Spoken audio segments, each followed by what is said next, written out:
નમસ્કાર મિત્રો, સ્વાગત છે તમારું ફરીવાર આરસીએમ ગુજરાતની યુટ્યુબ ચેનલમાં। ભારતે પાકિસ્તાનના મોહસિન નકવી પાસેથી ટ્રોફી શીખવાનો ઇનકાર કર્યો। જી હા મિત્રો, પાકિસ્તાનને યુદ્ધના મેદાનમાં હરાવ્યા બાદ ભારતે ક્રિકેટના મેદાનમાં પણ તેને ખરાબ રીતે અપમાનિત કર્યા છે। જી હા મિત્રો, રવિવારે એશિયા કપ 2025ની રોમાંચક ફાઇનલ મેચમાં ટીમ ઇન્ડિયાએ પાકિસ્તાનને 5 વિકેટથી હરાવ્યું હતું।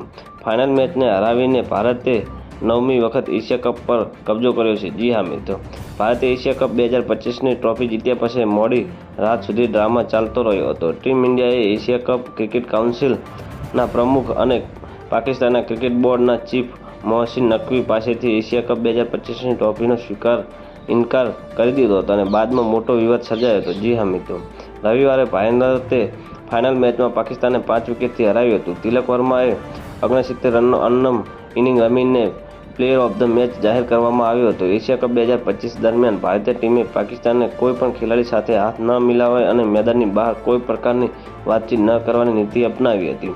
ગઈકાલે જીત પછી ભારતીય ક્રિકેટ ટીમે મોહસિન નકવી પાસેથી ટ્રોફી લેવાનો ઇનકાર કર્યો હતો અને જણાવ્યું હતું કે એશિયા ક્રિકેટ કાઉન્સિલના પ્રમુખ મોહસિન નકવી પાકિસ્તાનના ગૃહમંત્રી છે અને પાકિસ્તાનના ક્રિકેટ બોર્ડના અધ્યક્ષ પણ છે।